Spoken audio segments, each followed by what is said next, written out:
নমস্কার, ডেমোক্রেটিক ইন্ডিয়ান্সে আপনাদের সবাইকে স্বাগত। কোথায় আছি বলুন তো আমরা?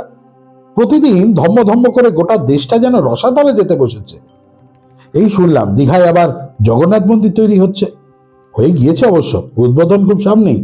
আবার কয়েকদিন আগেই শুনছিলাম মুর্শিদাবাদে নাকি আবার বাবরি মসজিদ তৈরি হবে। ইতিমধ্যেই হিন্দু সংগঠনের তরফ থেকে অম্বিকানন্দজি মহারাজ তিনি বলেছেন রাম মন্দির তৈরি করবেন, ছটি রাম মন্দির তৈরি হবে। কোথায় আছি আমরা, কি হবে? চলুন কথা বলি অম্বিকানন্দজি মহারাজের সাথে। নমস্কার অম্বিকানন্দজি মহারাজ। শুরুটা তো ওনারা করেন, এখন শুরুটা এমন মাত্রায় করেন, এমন আগুন লাগান যে সেই আগুনে জল ঢালতে হোস পাইপ নিয়ে আমাদেরই দৌড়তে হয়। এটাই তো সমস্যা। কি দরকার ছিল, কি আক্কেল ছিল, কি প্রয়োজন ছিল যে এরকম একটা অশান্ত পরিবেশে, অশান্ত যেখানে আমার পার্শ্ববর্তী রাষ্ট্র জ্বলছে, যেখানে সংখ্যালঘুদের ওপর নির্যাতন হচ্ছে। সংখ্যালঘু বলে চুপ করে থাকলে তো হবে না, হিন্দুদের ওপরে নির্যাতন চলছে, হিন্দুদের ওপরে। হিন্দুদের মঠ মন্দির ভেঙে দেওয়া হচ্ছে, হিন্দু মা বোন ধর্ষিতা হচ্ছেন, হিন্দু সাধু সন্তরা রেহাই পাচ্ছেন না হিন্দুর হয়ে কথা বলার জন্য বা টোটাল সংখ্যালঘু কমিউনিটির জন্য কথা বলার জন্য তাদেরকে অ্যারেস্ট হয়ে আজকে প্রায় মাসখানেক ধরে জেলবন্দি হয়ে থাকতে হচ্ছে। তো তারপরেও যদি পশ্চিমবাংলার মাটিতে, এই সম্প্রীতির মাটিতে, মানে যে মাটিতে একদিকে ওয়াজেদ আলী কে আমরা পড়েছি, যেখানে আমরা সৈয়দ মুস্তাফা সিরাজকে পড়েছি, যেখানে আমরা আব্দুল কালামের ছবি ঘরে রেখে সকালবেলায় প্রাতঃস্মরণীয় বলে স্মরণ করি, যেখানে নজরুল ইসলামের শ্যামা সঙ্গীত গেয়ে আমরা কালী পূজা করি, সেইখানে দাঁড়িয়ে যদি কেউ যদি এখন বাবরি মসজিদ বানাতে চায়, তাহলে প্রতিবাদ তো হবেই প্রতিবাদ, কেউ আটকাতে পারবে না। এবং দেখুন, আমরা তো অগণতান্ত্রিক অসভ্য বর্বরতাতে বিশ্বাসী নই, তো কেউ কি করছে না করছে আমি সেই বিষয়ে যাব না। আমি একটি ছোট্ট দাবি করেছিলাম সাধারণ মানুষের কাছে, হিন্দু ধর্মাবলম্বী, সনাতন ধর্মাবলম্বী মানুষের কাছে গতকাল, যে আমি একটু মুর্শিদাবাদে একটি রাম মন্দির করতে চাই। এটাই আমার দাবি ছিল, একটি নিষ্পাপ অকপট স্বীকারোক্তি, অকপট দাবি, যে মুর্শিদাবাদের মাটিতে আমি একটি রাম মন্দির করতে চাই, ভব্য শ্রীরামচন্দ্রের মন্দির, ঠিক যেমন মন্দির অযোধ্যাতে ভগবান রামলালা বিরাজমানের জন্মস্থানে হয়েছে, ঠিক সেরকম। অম্বিকানন্দজি মহারাজ, আপনার কাছে একটা অন্য প্রশ্ন, সেটা হলো গোটা রাজ্যটা জুড়ে, গোটা দেশ জুড়ে এই ধম্ম ধম্ম করতে গিয়ে শিক্ষা, স্বাস্থ্য, এসব ব্যাপারে কি আমাদের নজর থাকবে না? কি বলবেন? আমাদের ধর্মে তো ষাঁড় তৈরি হয় না, তার কারণ আপনি রাম মন্দিরে কত সংখ্যক প্রতিদিন দরিদ্র মানুষ, না দরিদ্র নারায়ণেরা সেবা পান, বা রাম মন্দির চ্যারিটেবল ট্রাস্ট কত পরিমাণে দরিদ্র মানুষের পাশে দাঁড়ায়, তার বিরাট বড় একটা ফিরিস্তি আমি আপনাকে মোটামুটি এখন 1 ঘন্টা 1.5 ঘন্টা ধরে শোনাতে পারি। আমি সে বিতর্কে যাচ্ছি না। বা আপনি ধরুন প্রস্তাবিত যে আমি যে রাম মন্দির করার কথা ভেবেছি, আমি তো একটা রাম মন্দির করব ভেবেছিলাম, আপনি তো নিজেও দেখেছেন, আপনি তো আমার সোশ্যাল মিডিয়া হ্যান্ডেল গুলো ফলো করেন আমি জানি, তো সেখানে আপনি দেখেছেন সেখানে একাধিক রাম মন্দিরের প্রস্তাবনা এসছে, একাধিক। মানে এখন এমন পরিস্থিতি হয়ে গেছে, জমি দিচ্ছেন অনেকে, আমরা আর মন্দির কতটা করে উঠতে পারবো সেটা নিয়ে এখন আমাদের মাথার ঘাম পায়ে পড়ে যাচ্ছে। এই শীতেও কলকাতাতে এবার বেশ ঠান্ডা পড়েছে, কিন্তু এই শৈত্য প্রবাহের মধ্যেও আমি প্রচন্ড গ্রীষ্মের উষ্ণতা অনুভব করছি এবং আমার রীতিমতো ব্লাড প্রেশার বেড়ে গেছে। আমি তো একটা রাম মন্দির রামকৃষ্ণ করবো ভেবেছিলাম, কিন্তু আমি দেখছি এখন সাগরদিঘি থেকে শুরু করে, রেজিনগর থেকে শুরু করে, নওদা থেকে শুরু করে, নবগ্রাম থেকে শুরু করে, বেলডাঙ্গা থেকে শুরু করে, সব জায়গাতেই কেউ না কেউ মানে মিনিমাম 4-5 কাঠা জমিও দিতে চাইছে রাম মন্দির করার জন্য। আপনার কাছে না আরেকটি প্রশ্ন না করে থাকতে পারছি না অম্বিকানন্দজি মহারাজ, তা হলো আমাদের কোন আদর্শ পথে চালিত করবেন কোন সাধুরা, একটু বলবেন?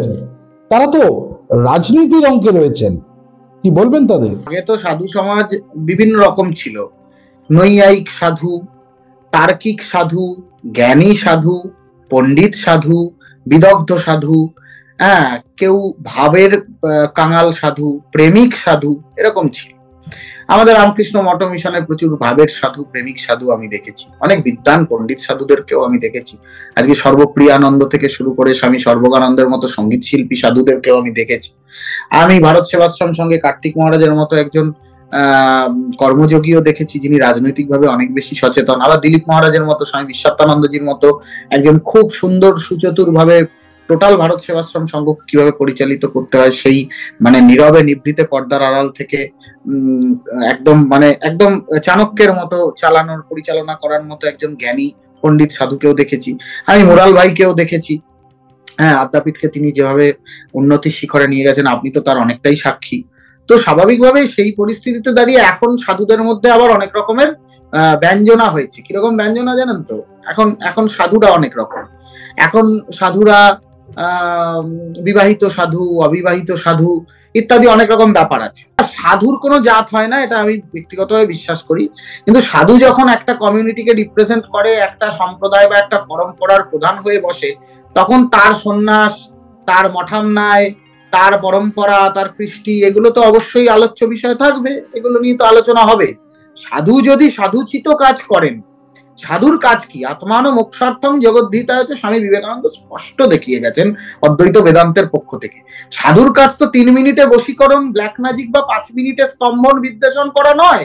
সাধুর কাজ তো সোশ্যাল মিডিয়াতে বিজ্ঞাপন দিয়ে আপনাদের কার কার সন্তান প্রাপ্তি প্রয়োজন তার জন্য আপনারা টাকা দিন, ফোন পে করুন, সেই ফোন পে করে আপনারা এসে যোগ্য করুন, তাতে আপনাদের সন্তান প্রাপ্তি। আমি তো জানি না কজনের সন্তান প্রাপ্তি হয়, কারণ আমি তো উল্টোটাই শুনেছি। নির্বাচনে পরাজিত হতে গেলে পরে অমুক সাধুর কাছে গিয়ে আপনারা যোগ্য করুন, এরকম তো শুনছি অনেক সাধু সন্তদের সম্পর্কে, যে সাধু সন্তদের কাছে গেলে পরে যে অ্যামাউন্টের প্রণামী দিয়ে আপনি যোগ্য করাবেন, ঠিক তার দ্বিগুণ সংখ্যক ভোটে আপনি হেরে যাবেন। গেরুয়া পোশাক পরলেই সাধু হয় না। অনেক প্যান্ট শার্ট পরা মানুষকেও আমি দেখেছি যাদের মধ্যে সাধুতা আমার থেকে অনেক বেশি। আপনাকে একটা শেষ প্রশ্ন। আমরা রামকে পুরুষোত্তম রাম বলি, তাকে জীবনের আদর্শ ভাবি, আর সেই পুরুষোত্তম রামকে সামনে রেখে এই রাজনীতি, উস্কানি, এগুলো কতদিন চলবে? রাম মন্দির বানাচ্ছেন ভালো, একবার ভেবে দেখেছেন উস্কানি সেই বিষয়ে? আমার রাম মন্দির থেকে কিন্তু কোনো উস্কানি যাবে না। আমার রাম মন্দিরে মাইক বেঁধে হনুমান চালিসা পাঠ হবে। আমার রাম মন্দিরে মাইক বেঁধে একাদশীতে যে রাম নাম স্বামী ব্রহ্মানন্দজি মহারাজ বেলুর মঠে চালু করেছিলেন, সেই রাম নাম প্রতিদিন হবে, কিন্তু কোনো উস্কানি হবে না। আমার রাম মন্দির, আমাদের রাম মন্দির, আমার নয়, আমার পৈতৃক সম্পত্তি নয়, আমি কিছু নিয়ে আসিনি, আমি রাম মন্দির নিয়ে চিতায় উঠবো না, এ বিষয়ে কোনো সন্দেহ নেই। সাধারণ হিন্দুদের রাম মন্দিরে সেখান থেকে জাতি, ধর্ম, বর্ণ নির্বিশেষে সবার কাছে ভ্রাতৃত্ব সম্প্রীতির বার্তা যাবে। সকলের হাতে হাত ধরে সমাজের সার্বিক মঙ্গল এবং কল্যাণের কথা বলা হবে। নিরন্ন দরিদ্র মানুষের মুখে অন্ন তুলে দেওয়া হবে। এবং যদি রাম মন্দির করার পর জায়গা বেশি থাকে, সেখানে অবশ্যই অবৈতনিক স্কুল, কলেজ, বিশ্ববিদ্যালয়ের কথা আমরা ভাববো। আমরা অনাথ আশ্রম তৈরি করার কথা ভাববো, জঙ্গি মারার মাদ্রাসা তৈরি করব না।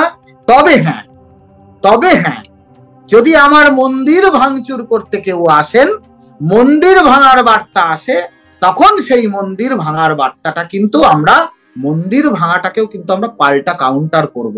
আমরা মারার নীতিতে বিশ্বাসী নই, কিন্তু আমরা স্বামীজির সন্তান। স্বামীজি বলেছিলেন লুটেরাদের মেরে ছেঁচে দিবি। আমরা কথা বলছিলাম, অনেক অনেক ধন্যবাদ, অনেক অনেক ধন্যবাদ আপনাকে অম্বিকানন্দজি মহারাজ।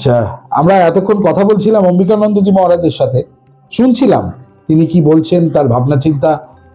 দেখুন, পুরুষোত্তম রামকে যদি জীবনের আদর্শ ভাবি, তাহলে স্বামীজির কথায় নতুন করে সমাজকে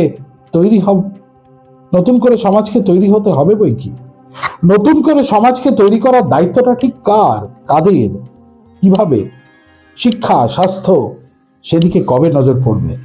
যারা ক্ষমতায় রয়েছেন তাদের, নাকি শুধুমাত্র ধর্মের রাজনীতি চলবে? আজ এ পর্যন্তই। দেখতে থাকুন ডেমোক্রেটিক ইন্ডিয়ান্স।